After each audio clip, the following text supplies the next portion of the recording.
welcome to today's tutorial where we're going to make a playful quilt. The quilt is similar to snakes and ladders, where you have ladders going up and snakes going down. In this case we're just going to use construction trucks and little arrows to take us through the game. It's a playful game kids can use to with their little cars, driving through all the numbers as they play, but in our 10th week we will also do the dice and the play discs that we're going to use. In this tutorial for our first week we're going to do the first row. Each row will consist of 8 blocks, like you can see here. This is one strip. The files comes in 4x4 and 5x7 hoop sizes. So it totally depends on what size you want.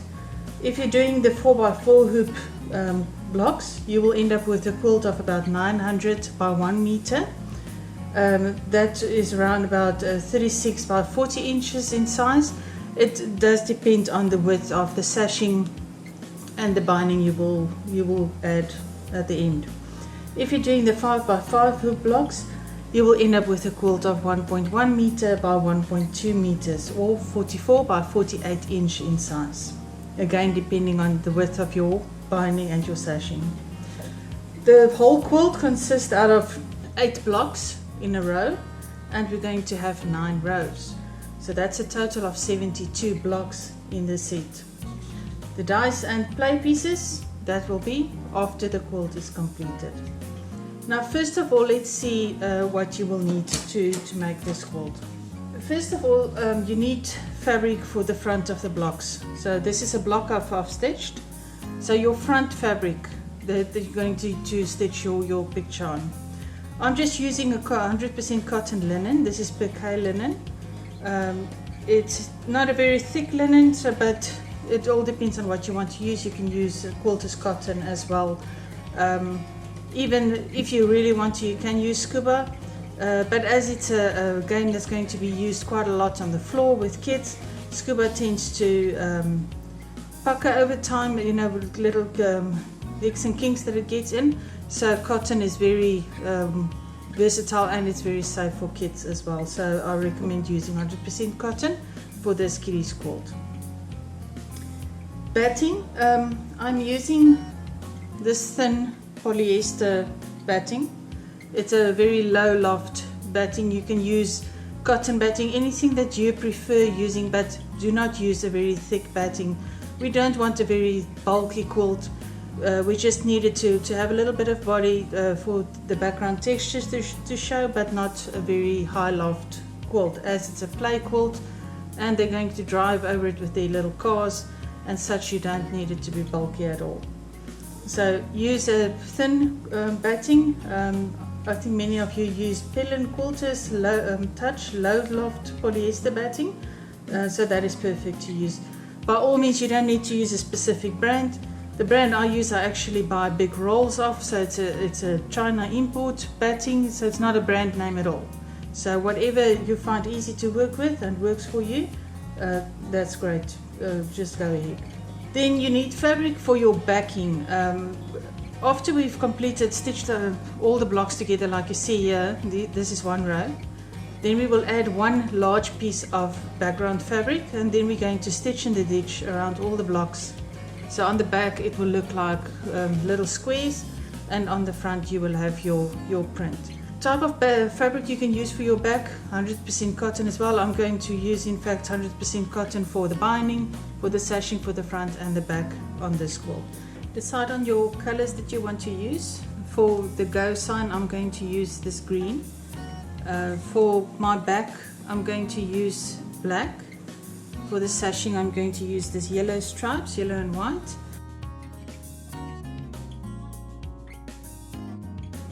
So decide on what fabric you want to use for what section of your quilt. I do recommend that you pre-cut all your fabrics before you get started. So cut all your batting in the sizes you want, cut your front fabric. Do not cut your back fabric, your sashing or your binding yet, as we will do that when it's needed.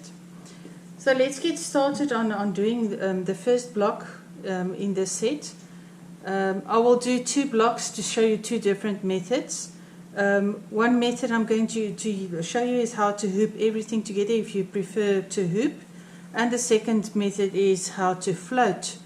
In the first method you will end up with batting in your seam allowance, and with the second floating method you will end up with no batting in your seam allowance. So it all just depends on what your preference is.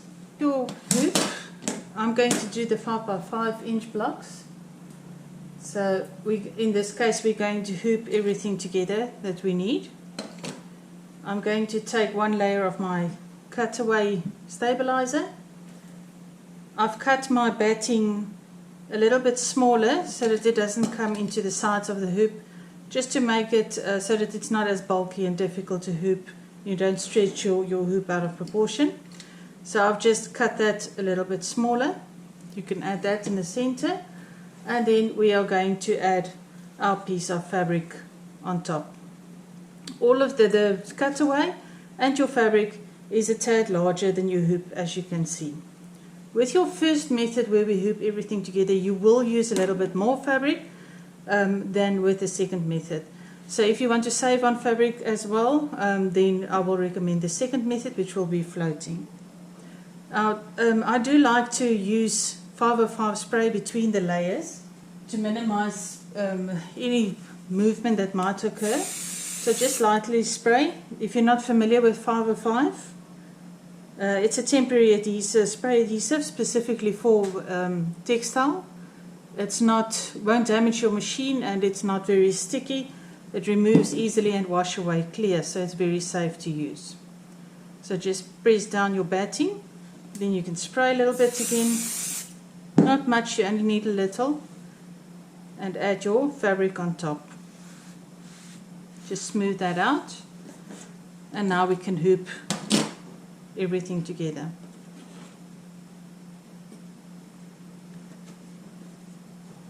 And just press together.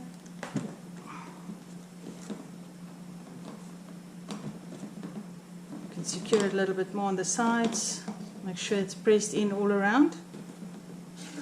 And we're ready to go to the embroidery machine.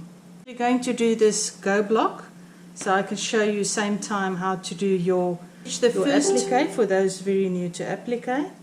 The go and the stop signs are the only 2 applique designs in the set. The rest is all straightforward embroidery.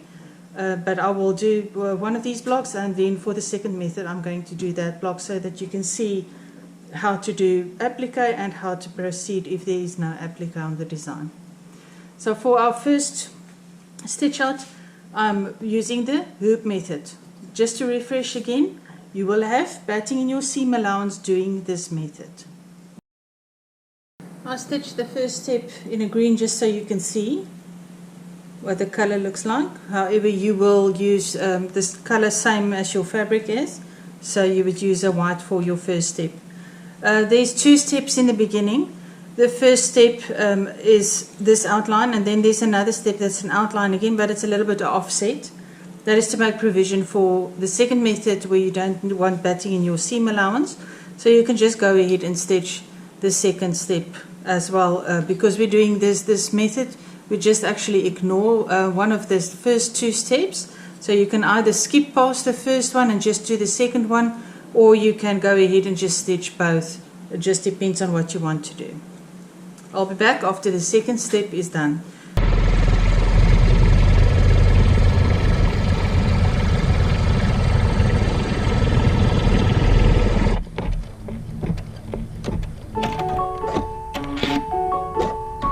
Here you can see the first 2 steps completed. You can see it's 2 offset lines. Again, I'm using the green just so you can see it on camera, but you will match with your fabric. You can now go ahead and stitch the lace fill that's in the background, your quilting effect. Again, I'm going to do it in green just for more visibility.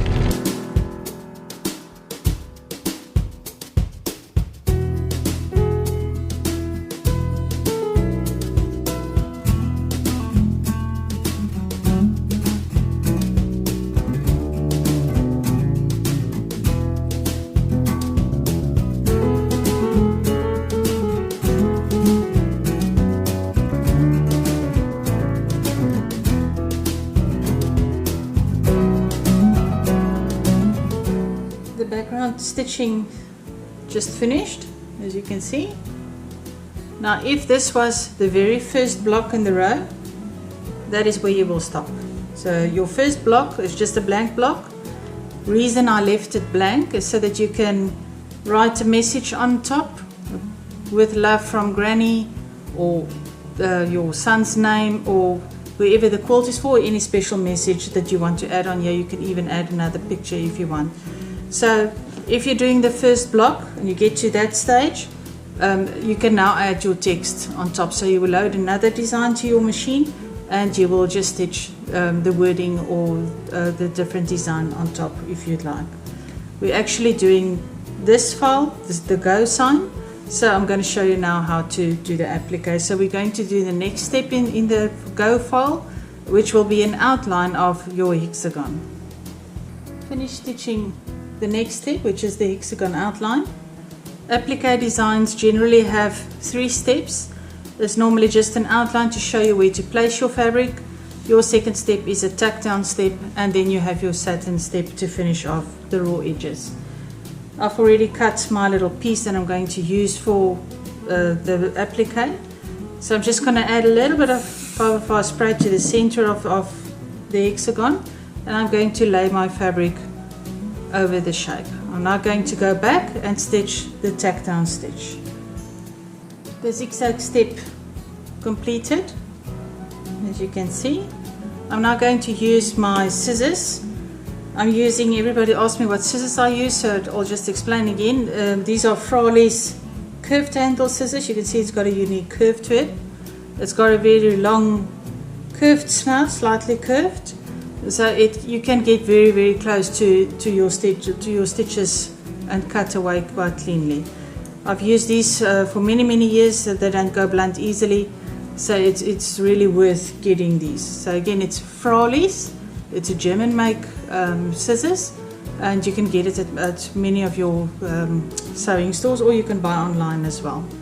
So just cut your fabric away as close to the stitches as possible. Try not to pull on the fabric as you cut, so you don't fray it if it's a fabric that frays easily. So just lift and push your scissors right next to the stitches, and then just cut pieces. And I'll show you a close-up of how close to the stitches I actually get. You can see it's very, very close to the stitches, and it goes fairly quickly as well. We're now going to go back to the embroidery machine, and I'm going to stitch the green outline, that's the satin, to finish off this raw edge of my panel. The satin just finished. You can see it's beautifully finished all around.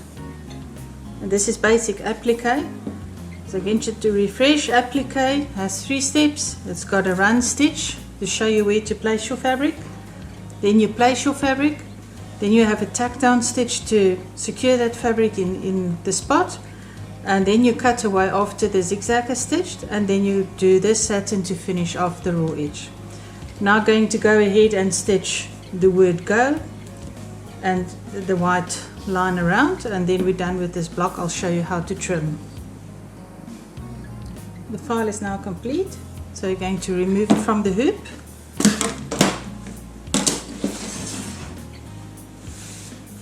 You can give it a nice iron on both sides just to flatten it up a little bit. Ironing also not only gives you a neater finish after you've stitched, but it also, because there's polyester in the thread, the minute you iron it, the stitches tend to pull tighter. Just give it a good iron to make everything lie nice and flat and neat without any wrinkles. We're now ready to cut away the edge. Because we hooped, you can see there's your batting in your seam allowance, like I said before. So you're going to pull your front fabric backwards, and we want to trim away first of all the backing, so you only have your front fabric. I'm using a rotary cutter and my ruler, and I'm just going to trim away bulk of the batting.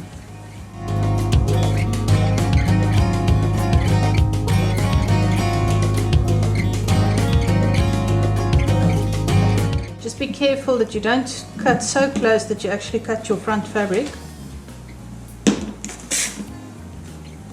Now you can open it up again. If you feel it's wrinkled, just iron it quickly.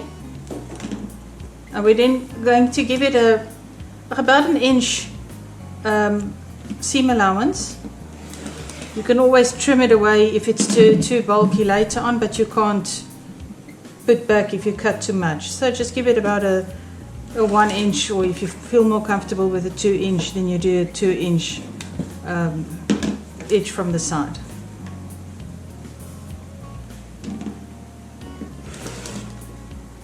Just trim all your blocks neatly.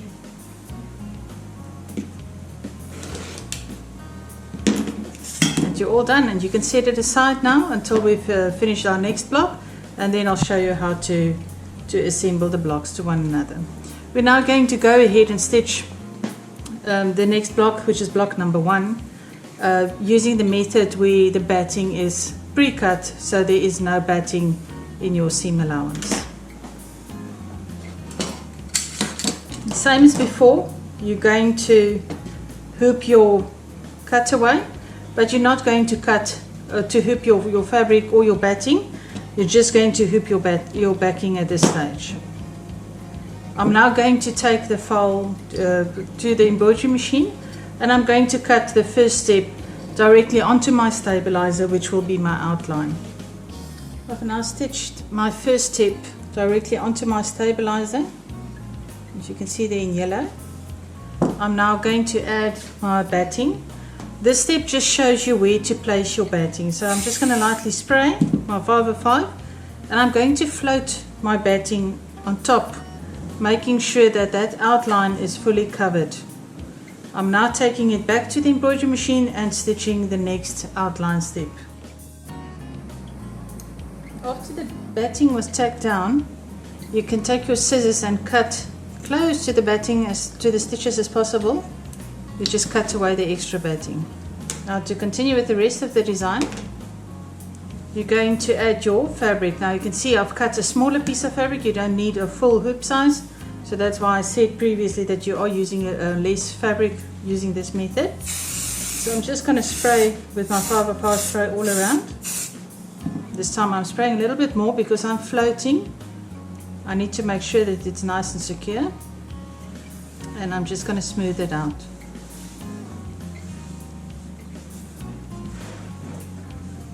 You can, if you want to, use pins. Just make sure that it's well out of the way of your stitch area. It will stitch where the batting is underneath, but if you want to add some extra pins around the edge, you are more welcome to do so. So you can now take it back to the machine and you can complete the rest of the design. There's no applique on this next block, so you can see you're going to finish your background quilting, you're going to finish these two colors of the gravel, and you're going to finish the number 1. I'll be back to show you what it looks like and how to remove from the hoop, and then we're going to trim the block, and then I'll show you how to start assembling your row. Row number 1 block just completed. As you can see, we're now going to remove it from the hoop. In this case we don't have any batting. Like you can see, it's clean between the layers. I'm just going to give it an iron, and then we can trim it. Again, I'm going to trim about an inch from the sides using my rotary trimmer.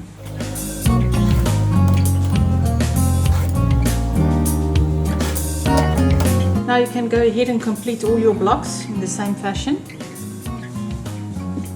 depending if you want your batting in the seam allowance or if you do not want it in the seam allowance. It's all depending on you. Both ways will give you great results. To assemble your blocks together, you will need some pins. Now what I just suggest to line it up, because we've got patterns like you can see on this one, for example, that really need to match where the wheels are and where the body parts are, so that it matches everywhere perfectly. Now my tip for this is you're going to place your panels the right sides together that you want to join. Just make sure that your wording is upright. Sorry, we want the number 1 on top in this case. Then push your pin through the corner of your design. Make sure that it's on the corner at the top. Then push the pin through the other block, the corner as well. If you wiggle it so it's at a 90-degree angle, it should align perfectly. You can do the same with the bottom. So I'm going to push a pin through the top layer, and then I'm going to push my pin through the bottom block.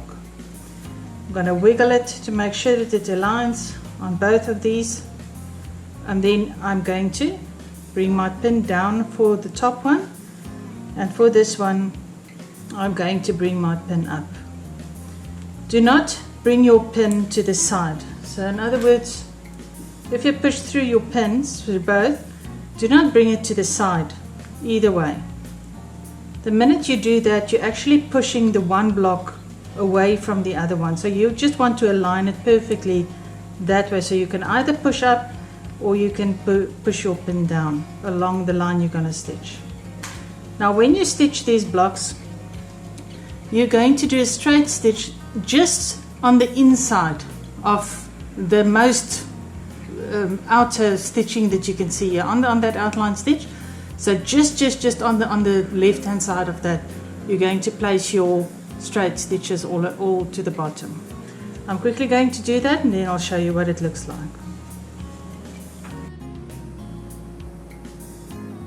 After you stitched together all your blocks that you've just completed, that's block up until block 6, you will have one long strip which will be your first row of your quilt.